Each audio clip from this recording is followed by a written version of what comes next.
नमस्कार दोस्तों, मैं प्रीतम कुमार यादव आपके अपने YouTube चैनल प्रीतम सिंह पर। अगर आप किसी भी गवर्नमेंट जॉब की तैयारी कर रहे हैं तो हमारे चैनल को लाइक, शेयर और सब्सक्राइब करें, जिसमें आपको प्रतिदिन math, reasoning, English, GK, Rajasthan GK की क्लास प्रोवाइड करवाई जाएगी। क्लास आपको कैसी लगी ये हमें नीचे कमेंट बॉक्स में जरूर बताएं। तो आज की जो हमारी क्लास रहेगी वो क्लास है रीजनिंग की, और रीजनिंग में जो आज हमारा टॉपिक रहेगा वो टॉपिक है डायरेक्शन टेस्ट, यानी दिशा परीक्षण, जिसको हम दिशा और दूरी भी कहते हैं। इसमें दो प्रकार के सवाल पूछे जाते हैं, एक तो दिशा पर आधारित और एक दूरी पर आधारित। अब आपसे चाहे दिशा पर आधारित पूछा जाए या दूरी पर आधारित, तो सबसे पहले हम बात करते हैं कि दिशा कौन कौन सी होती है, सवाल किस प्रकार से पूछे जाएंगे। तो सबसे पहले हमें दिशा का ज्ञान होना चाहिए। दोस्तों, अगर दिशा की मैं बात करूं तो दिशा जो है मुख्य रूप से कितनी मानी जाती है? चार। जो प्रमुख दिशाएं वो कितनी हैं? चार उनकी क्या होती हैं? सहायक दिशाएं होती हैं, और दो होती हैं आकाश और पाताल, जिनको मिलाकर कितनी मानी जाती हैं? 10 दिशाएं। यानी जो दिशाएं मानी जाती हैं वो कितनी होती हैं? 10। लेकिन हमें जो रीजनिंग में यूज में लेनी है वो कितनी आएगी? 8। लेकिन प्रमुख रूप से दिशाएं कितनी होती हैं? 4। अब कौन कौन सी होती हैं, कहां कहां होती हैं, हमें उस चीज को देखना है। तो देखना दोस्तों कि जब भी आपको कोई सवाल करना हो तो आप हमेशा स्वयं को सेंटर में मानना है। कहां मानना है? केंद्र में मानना है। उसके बाद आपको सवाल स्टार्ट करना है, और जब भी केंद्र में मानो तो आपका मुख हमेशा कहां रहना चाहिए? उत्तर की ओर। यानी जिधर आपका मुख रहेगा वो दिशा कौन सी कहलाएगी? उत्तर कहलाएगी। जैसे मैं यहाँ पे खड़ा हूं तो मुख के सामने दिशा कौन सी कहलाएगी? उत्तर कहलाएगी। आपके बिल्कुल पीछे की जो दिशा है वो कौन सी कहलाएगी? दक्षिण कहलाएगी। जो दिशा आपके दाएं हाथ की तरफ होगी वो कौन सी कहलाएगी? पूर्व कहलाएगी। और जो दिशा आपके बाएं हाथ की तरफ होगी वो कौन सी कहलाएगी? पश्चिम कहलाएगी। और दोस्तों ये दिशाएं काल्पनिक हैं, ये परिवर्तित भी हो सकती हैं। उत्तर यहाँ आएगा तो दक्षिण यहाँ आएगा, पूर्व यहाँ आएगा तो पश्चिम यहाँ आएगा। अगर उत्तर यहाँ आता है तो दक्षिण यहाँ आएगा, यहाँ पूर्व आएगा और यहाँ क्या आएगा? पश्चिम आएगा। तो दिशाएं काल्पनिक है। जिधर भी आपका मुख होगा आप अपने मुख के सामने दिशा कौन सी मानेंगे? उत्तर मानेंगे। जैसे अब तक हमने कहा उत्तर माना, ऊपर माना, तो दक्षिण कहा था? नीचे। लेकिन अगर मैं उत्तर दिशा को यहाँ मान लूं तो दक्षिण दिशा क्या अपोजिट आएगा? यहाँ आएगा। और अपने दाएं हाथ की तरफ क्या आएगा? पूर्व आएगा। और यहाँ पे क्या आएगा? पश्चिम आएगा। तो दोस्तों आपको ध्यान रखना है कि ये दिशाएं कैसी हैं? काल्पनिक हैं, वास्तविक नहीं है। जिधर भी हमारा मुख होता है हम उत्तर कौन दिशा मानते हैं? उत्तर। उसके अपोजिट जो आएगी वो कौन सी होती है? दक्षिण। दाएं हाथ की तरफ पूर्व और बाएं हाथ की तरफ पश्चिम दिशा होती है। तो दोस्तों हम बात करते हैं उसके बाद, ये तो चार प्रमुख दिशाएं होगी। यानी व्यक्ति इस बिंदु से अनंत कहीं भी जाएगा, दिशा कौन सी कहलाएगी? उत्तर। नीचे कहीं भी जाएगा दक्षिण, दाएं कहीं भी जाएगा पूर्व, और बाएं कहीं भी जाएगा तो पश्चिम। लेकिन अगर इस रेखा से और इस रेखा के बीच में कहीं भी हो व्यक्ति, चाहे वो यहाँ पे हो, चाहे यहाँ पे हो, यहाँ पे हो, यहाँ पे हो, यहाँ पे कहीं पर भी हो, कहने का मतलब ना तो वो इस लाइन पर हो और ना वो इस लाइन पर, दोनों के बीच में अगर वो कहीं भी होगा तो दिशा कौन सी कहलाएगी? उत्तर पूर्व। यानी इन दोनों दिशाओं को मिलाकर लिखेंगे। इन दोनों के बीच की दिशा कहलाएगी दक्षिण पूर्व, इन दोनों के बीच की दिशा कहलाएगी दक्षिण पश्चिम, और इन दोनों के बीच की दिशा कहलाएगी उत्तर पश्चिम। तो इस प्रकार आपके जो रीजनिंग में काम आएंगे कितनी दिशाएं होंगी? टोटल 8। 4 प्रमुख दिशाएं हैं और 4 इनकी सहायक दिशाएं हैं, और एक आकाश पाताल होती है जो आपके यहाँ रीजनिंग में काम नहीं आएगी। तो दोस्तों आप देखना कि ये जो आपकी 8 दिशाएं हैं इनके आधार पर हमें क्या करने हैं? क्वेश्चन आंसर करने हैं। अब हम आगे बात करते हैं कि व्यक्ति को क्या करेगा कि सवाल में या तो दाएं घुमाएगा या बाएं, या तो दाएं घुमाएगा या बाएं। और कोई भी व्यक्ति किसी दिशा में मैक्सिमम 4 बार घूमेगा तो वो वापस उसी दिशा में आ जाता है। तो या तो एक बार घुमाएगा, 2 बार घुमाएगा, 3 बार घुमाएगा या 4। अगर ज्यादा बार घुमाता है, किसी 5 बार घुमा दिया, 6 बार घुमा दिया, 7 बार घुमा दिया, तो आपको कुछ नहीं करना है। जब भी 4 बार से ज्यादा घुमा दिया जाए तो उसमें से 4 घटा देना, क्योंकि 4 बार घूमने के बाद उसकी स्थिति पुनः वही आ जाती है जो पहले थी। तो आपको देखना है कि जब भी व्यक्ति को दाएं घूमने के लिए कहा जाए या बाएं घूमने के लिए कहा जाए तो हमारे सामने प्रॉब्लम आती है कि इधर गया फिर दाएं गया तो इधर जाएगा, फिर दाएं गया तो फिर इधर जाएगा। कुछ नहीं करना दोस्तों, आपको 2 चीज याद रखनी है, क्लॉकवाइज और एक एंटी क्लॉकवाइज। अगर आपको दाएं घूमने के लिए कहा जाए तो आपको क्लॉकवाइज चलना है, और बाएं घूमने के लिए कहा जाए तो एंटी क्लॉकवाइज। जैसे जब भी आपको कहे कि दाएं घूमना है तो आपको घड़ी की सुई की दिशा में घूमना है। कितना? घड़ी की सुई की दिशा में। और एक बार घड़ी की सुई की दिशा में घूमने के लिए कितने डिग्री घूमेंगे? 90 डिग्री। कितने डिग्री? 90 डिग्री। आपको इस प्रकार नहीं करना जैसे कि मैं जा रहा हूं पूर्व में, मुझे दाएं घूमना है तो मैं घड़ी की सुई की दिशा में कहां जाऊंगा? नीचे। तो घड़ी की सुई यहाँ से नीचे जाएगी तो मैं कहाँ जाऊंगा, नीचे, तो ये क्या हो गया, दाएं। और अगर बाएं जाना है तो घड़ी की सुई के विपरीत जाऊंगा, कहाँ जाऊंगा, ऊपर। यानी कहने का मतलब दायां होगा वो घड़ी की सुई की दिशा में होगा और बायां होगा वो घड़ी की सुई के विपरीत दिशा में। जब भी आपको दाएं घूमने के लिए कहा जाए तो क्लॉकवाइज और बाएं घूमने के लिए कहा जाए तो एंटी क्लॉकवाइज। और दाएं को दक्षिणावर्त भी कहते हैं और बाएं को वामावर्त भी कहते हैं। अब देखो सवाल को अगर और जल्दी करना हो, देखो ये तो ठीक है आप घुमा लेंगे कर लेंगे, और जल्दी करना हो तो क्या करना है आपको कि जब भी व्यक्ति को एक बार दाएं या एक बार बाएं घूमने के लिए कहा जाए तो व्यक्ति 90 डिग्री मुड़ेगा या एक दिशा में क्या होगा, परिवर्तन होगा। लेकिन अगर व्यक्ति को 2 बार दाएं या 2 बार बाएं मुड़ने के लिए कहा जाए तो उसको घुमाने की आवश्यकता नहीं, आप उसकी डायरेक्ट कहां लेके जाओ, उसको विपरीत दिशा में लेके जाओ।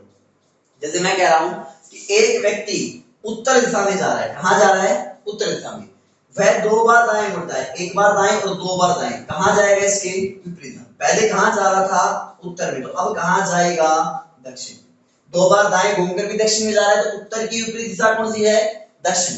भाई उत्तर की विपरीत कौन सी है, दक्षिण। पूर्व के विपरीत पश्चिम, उत्तर पश्चिम के विपरीत दक्षिण पूर्व और उत्तर पूर्व के विपरीत दक्षिण पश्चिम।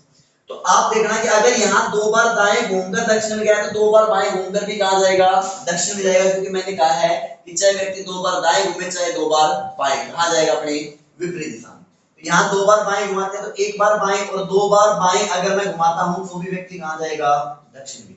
तो अगर कोई व्यक्ति किसी सवाल में 2 बार दाएं घूम रहा हो या 2 बार बाएं घूम रहा हो तो इसका मतलब कहां जाएगा, अपने विपरीत दिशा।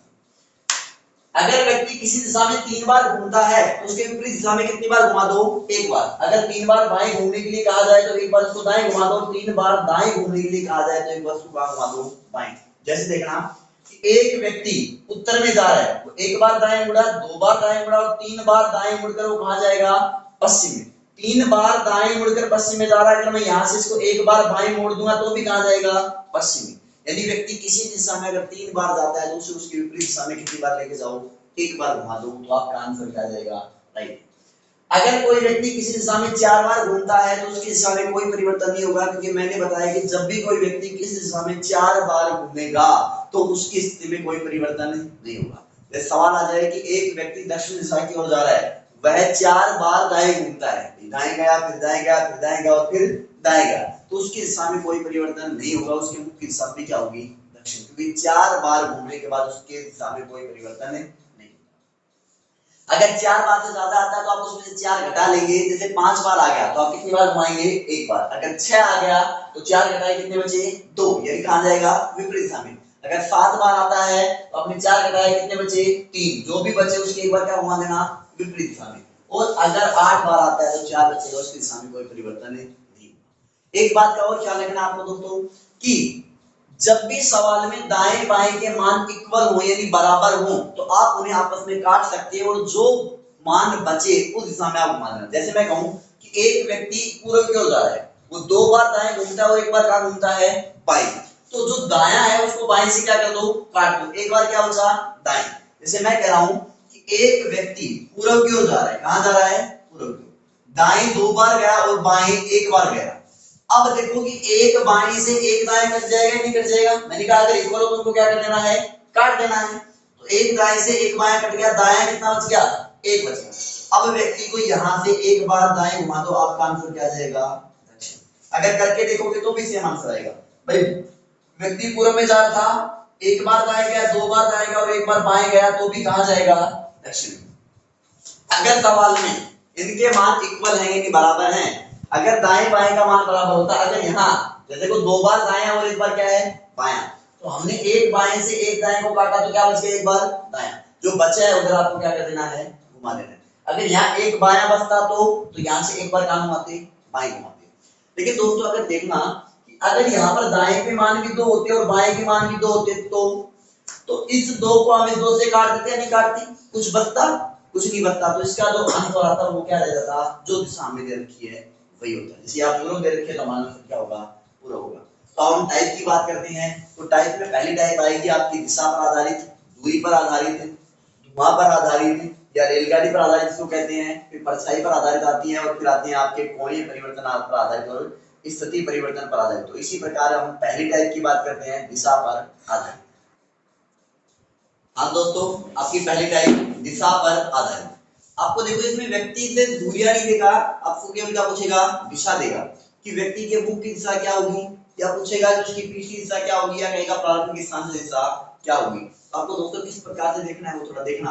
आपका पहला सवाल टाइप फर्स्ट दिशा पर आधारित, उसका पहला सवाल है कि राम पूर्व दिशा में चलते हुए अपने दाएं मुड़ता है।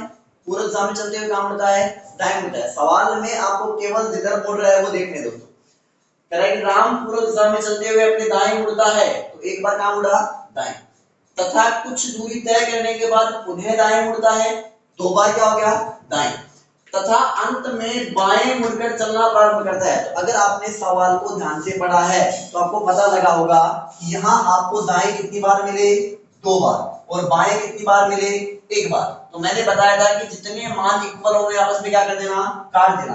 तो इस एक बाएं से एक दाएं को काट दो दोस्तों, मेरे पास क्या बचेगा, एक बार क्या बचेगा, दायां, और जो बचे उधर आप इसको घुमा देना। यदि व्यक्ति पहले कहां जा रहा है, पूर्व में, आपको दिशा दे रखी है पूर्व, तो एक बार यहां से दाएं घुमाऊंगा तो आपका आंसर क्या आ जाएगा, दक्षिण। यानी अब उसके मुख की दिशा याद करो तो उसके मुख की दिशा क्या जाएगी, दक्षिण।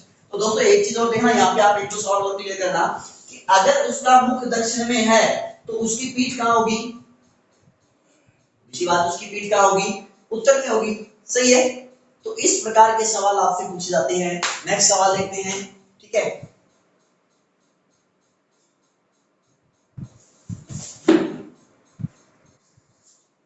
हाँ दोस्तों दिशा पर आधारित जो आपकी टाइप है इसका एक सवाल और देखते हैं। सवाल नंबर 2 कह रहा है कि पूजा दक्षिण दिशा में चलते हुए अपने दाएं मुड़ती है। किस दिशा में चलते हुए, दक्षिण दिशा में चलते हुए अपने कहां मुड़ती है, दाएं। तो किधर मुड़ रही है अपने को सवाल में सिर्फ वो चीज लेनी है। जैसे हमने पिछले सवाल में दो बार दाएं था, एक बार बाएं था, तो सिर्फ अपने को वो चीज इंडिकेट करनी है कि पूजा दक्षिण दिशा में चलते हुए अपने कहां मुड़ती है, दाएं मुड़ती है, तथा कुछ दूरी तय करने के बाद अपने बाएं मुड़ती है। पहले कहां गई, दाएं, और फिर कहां गई, बाएं। तो मैंने बताया था जब सवाल में मान इक्वल हो तो उन्हें आपस में क्या कर देना, काट देना। तो दाएं से बायां क्या हो गया, कैंसिल। आगे चलते हैं। तथा अंत में बाएं मुड़कर चलना प्रारंभ करती है तो उसके मुख की दिशा ज्ञात करो। तो देखना दोस्तों कि यहाँ अपने पास कितने बाएं हैं, दो बाएं हैं। बाएं के मान कितने हैं, दो, और दाएं का मान कितना है, एक। तो इन्हें आपस में काटेंगे तो दाएं से बाएं को काटेंगे तो एक बार क्या बचेगा, बाएं बचेगा। अब जिधर भी व्यक्ति का मुख है वहां से एक बार क्या घुमा दो, बाएं घुमा दो। तो व्यक्ति कहां जा रहा है, दक्षिण में। अब कह रहा है कि आपके पास दायां बचा या बायां, तो जो मान बचा हुआ है उधर घुमा देंगे, क्या बचा है, बायां। तो यहां से बाएं घुमाएंगे तो क्लॉकवाइज या एंटी क्लॉकवाइज। तो बायां मैंने बताया था एंटी क्लॉकवाइज। तो एंटी क्लॉकवाइज जाएंगे तो इसका आंसर क्या जाएगा, पूर्व। क्या जाएगा, उसकी मुख की दिशा पूर्व। तो इसी प्रकार के हमें सवाल करने हैं। तो अगला सवाल देखते हैं, नेक्स्ट टाइप। हाँ दोस्तों, आपकी पहली जो टाइप थी वो थी दिशा पर आधारित। अब सेकंड टाइप दिशा पर आधारित है। जो पहली टाइप थी उसमें आपको प्रारंभिक दिशा दी गई थी और अंतिम दिशा पूछी गई थी। जैसे आपको बताया गया था कि पहले व्यक्ति पूर्व में जा रहा है, पश्चिम में जा रहा है, उत्तर में जा रहा है या दक्षिण। लेकिन अब जो सेकंड टाइप है ये भी दिशा पर आधारित है, लेकिन इसमें आपको ये नहीं बताएगा कि व्यक्ति स्टार्टिंग में किस दिशा में जा रहा है। आपको ये बताएगा कि व्यक्ति लास्ट में इस दिशा में जा रहा है, उसकी पहली दिशा कौन सी रही होगी, यानी उसने प्रारंभ में किस दिशा में चलना शुरू किया होगा। इसीलिए कोई बड़ी बात नहीं है, वो करना कैसे सवाल। पूजा किसी दिशा में चलते हुए अपने दाएं मुड़ती है तथा कुछ दूरी तय करने के बाद अपने बाएं मुड़ती है तथा अंत में बाएं मुड़कर उत्तर दिशा की ओर जा रही है, उसकी प्रारंभिक दिशा ज्ञात करो।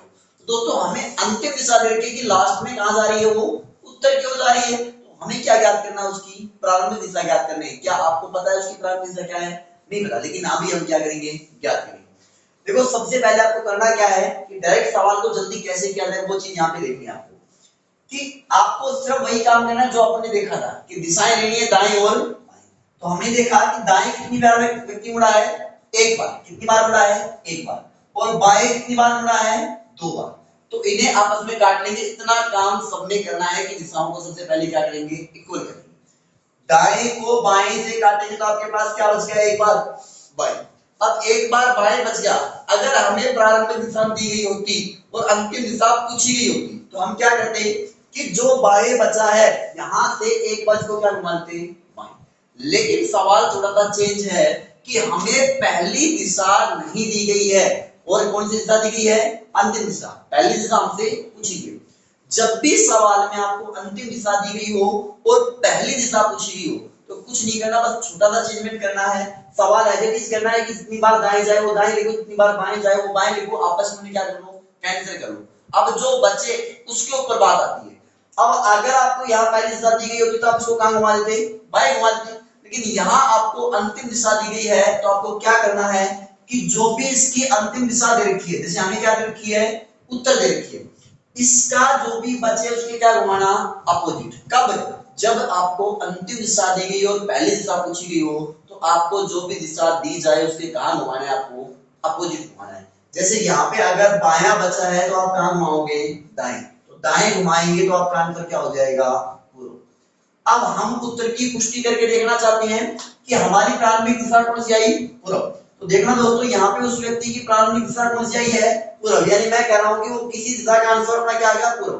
अपने दाएं मुड़ती है तो पहले कहाँ गई, दाएं, फिर कुछ दूरी तय करने के बाद अपने कहाँ मुड़ती है, बाएं, और फिर अंत में बाएं मुड़कर, तो बाएं मुड़कर कहाँ जा रही है, उत्तर दिशा की। तो कहाँ जा रही है, उत्तर दिशा की ओर। तो क्या उत्तर दिशा की ओर जा रही है। तो आपको कुछ नहीं करना, बिल्कुल इजीली, कि जब भी आपको अंतिम दिशा दी गई और प्रारंभिक दिशा पूछी गई हो तो सवाल में जो दिशाएं उनको आपको लिखना है, आपस में काट लेना है, जो भी दिशा बचे उसके सिर्फ क्या करना है कि विपरीत घुमाना है। पहले जहां आप जो बच रही थी उस दिशा में घुमा रहे थे, अब जो बच रही है उसके क्या घुमाना है, विपरीत घुमाना है। ठीक है दोस्तों, आप किस प्रकार सवाल कर रहे हैं, अगली टाइप देखते हैं। हाँ दोस्तों, हम तीसरी टाइप की बात करते हैं जिसमें आपको क्या दिया जाएगा कि व्यक्ति की दूरी पूछी जाएगी। अब तक हमसे क्या पूछ रहा था, दिशा। जैसे आपको पहली दिशा दी गई, अंतिम दिशा पूछी, अंतिम दिशा दी गई, पहली दिशा पूछी गई, कोई दिक्कत नहीं है। लेकिन अब जो है उसमें आपसे दूरी पूछी जाएगी कि व्यक्ति प्रारंभिक स्थान से कितनी दूरी पर है या उसके द्वारा तय की कुल दूरी कितनी है। ठीक है, इस प्रकार सवाल पूछेगा। तो आपको इसमें घबराना नहीं है बिल्कुल, दूरी में आपको बहुत आसान है कैसे करनी है सवाल, तो अभी देखते हैं। और अगर दूरी के साथ साथ दिशा पूछ ले तो भी अभी कोई प्रॉब्लम नहीं, क्योंकि दिशा याद करना हमें अभी सिखाई है। तो देखिए दोस्तों, जब भी आपसे दूरी की बात की जाए तो आपके यहाँ एक पाइथागोरस प्रमेय आती है। क्या आती है, पाइथागोरस प्रमेय। क्या है पाइथागोरस प्रमेय, कि जब भी आपको कर्ण ज्ञात करना हो, क्या ज्ञात करना हो, तो कर्ण स्क्वायर बराबर आधार स्क्वायर प्लस लंब स्क्वायर, जो भी आएगा वो क्या होगा, कर्ण स्क्वायर होगा। या दोस्तों आपको जब लंब ज्ञात करना तो आपको पता है कि कर्ण का जो स्क्वायर है वो आधार के स्क्वायर और लंब के स्क्वायर को जोड़ने से ज्ञात हुआ। अगर मैं कर्ण में से आधार को घटा दूं तो क्या बच जाएगा, लंब, और अगर मैं कर्ण में से लंब को घटा दूं तो क्या बच जाएगा, आधार। जैसे हमें लंब ज्ञात करना है तो कर्ण में से मैंने क्या घटा दिया, आधार घटा दिया, और जब आधार ज्ञात करना है तो कर्ण में से क्या घटा दिया, लंब को घटा दिया। तो इस प्रकार देखना दोस्तों कि ये त्रिभुज में आयत क्या, जो त्रिभुज है इसमें लंब क्या होता है, आधार क्या होता है और कर्ण क्या होता है। तो जो नीचे पड़ी हुई भुजा होती है इसको क्या कहते हैं, आधार कहते हैं। जो खड़ी हुई भुजा होती है इसको क्या कहते हैं, लंब कहते हैं। और जो ये समकोण है इसके सामने की जो भुजा है ये क्या कहलाती है, कर्ण कहलाती है। और किसी भी त्रिभुज में सबसे लंबी भुजा कौन सी होती है, कर्ण होती है। देखना कर्ण जो होती है वो इन किसी भी भुजा से क्या होती है, बड़ी होती है, लेकिन इन दोनों के योग से क्या होगी, छोटी होगी। इस बात का विशेष ख्याल रखना है कहीं आंसर गलत ना हो जाए कि किसी भी भुजा से कर्ण क्या होगी, सबसे बड़ी होगी, लेकिन इनके योग से क्या होगी, छोटी होगी। लेकिन इनके जो स्क्वायर होंगे उनके क्या होगी, समानुपाती होगी। स्क्वायर की क्या होगी, समानुपाती होगी। यानी इन दोनों का स्क्वायर इसके स्क्वायर के क्या होगा, बराबर होगा। लंबाई की अगर बात करें तो इनसे ये क्या होगी, बड़ी होगी, लेकिन दोनों के योग से ये क्या होगी, छोटी होगी। आप डायरेक्ट कह सकते हैं बिना इसके भी। आपको देखो मोस्टली जो आती हैं वो प्रमेय 3, 4, 5 या 6, 8 और 10 की आती है। यानी एक भुजा 3 है, एक भुजा 4 है, तो तीसरी भुजा कितनी होगी, 5। एक भुजा 10 है, एक भुजा 8 है, तो तीसरी भुजा कितनी होगी, 6 होगी। तो दोस्तों इसी प्रकार 12, 16, 20 और 5, 12, 13, लेकिन एग्जाम में जो ज्यादातर आपके रीजनिंग में सवाल आते हैं वो 3, 4, 5 और 6, 8, 10 से आते हैं। अगर इनके अलावा कोई सवाल आता है, किसी के मन में ख्याल आ रहा होगा कि कोई जरूरी नहीं है कि यही सवाल है, बिल्कुल जरूरी नहीं है कि यही सवाल आए। अगर इसके अलावा कोई सवाल आता है तो आपको क्या करना है कि कर्ण स्क्वायर बराबर आधार स्क्वायर प्लस लंब स्क्वायर आपके पास फॉर्मूला है, आप उससे कर सकते हैं। तो हम पहला सवाल देखते हैं कि क्या है कि एक व्यक्ति दक्षिण दिशा में 8 मीटर चलने के बाद अपने दाएं 6 मीटर जाता है उसकी प्रारंभिक स्थान से दिशा व दूरी ज्ञात करो। देखो दोस्तों, आपको करना कुछ नहीं है। प्रारंभिक स्थान मैंने बताया था कि किसी भी व्यक्ति को कहां से चलाना स्टार्ट करोगे, सेंटर। कहां से चलाना स्टार्ट करोगे, सेंटर। एक व्यक्ति दक्षिण दिशा में 8 मीटर, तो दक्षिण दिशा नीचे है तो पहले नीचे जाएगा कितने मीटर, 8 मीटर। ये मान लेता हूं मैं, दूरी कितने मीटर है, ये 8 मीटर। चलने के बाद अपने दाएं 6 मीटर जाता है, तो दाया यहां से क्लॉकवाइज एंटी क्लॉकवाइज, तो क्लॉकवाइज, तो आपको दाएं जाना है 6 मीटर। तो ये दाएं दोस्तों 6 मीटर आ गया, तो ये 6 मीटर आपका दाएं हो गया। अब एक चीज का और ध्यान रखना है कि ये दूरी 8 है, ये दूरी 6 है, तो जो 8 की दूरी है वो 6 से क्या हो, बड़ी हो। यानी अगर ये दूरी 2 है तो 1 की दूरी इससे क्या होनी चाहिए, आधी। यानी अगर ये 2 मीटर है तो ये कितना होना चाहिए, 1 मीटर। ऐसा नहीं करना है कि ये तो हो गया 2 मीटर और ये हो गया 1 मीटर। दोस्तों अगर ऐसा करोगे तो आपका आंसर जो है वो क्या हो जाएगा, गलत हो जाएगा। जहां पर आपसे क्या पूछी जाएगी, दिशा पूछी जाएगी, क्योंकि इससे दिशा क्या हो जाएगी। तो देखना है कैसे करना है। तो ये 8 मीटर, ये 6 मीटर है।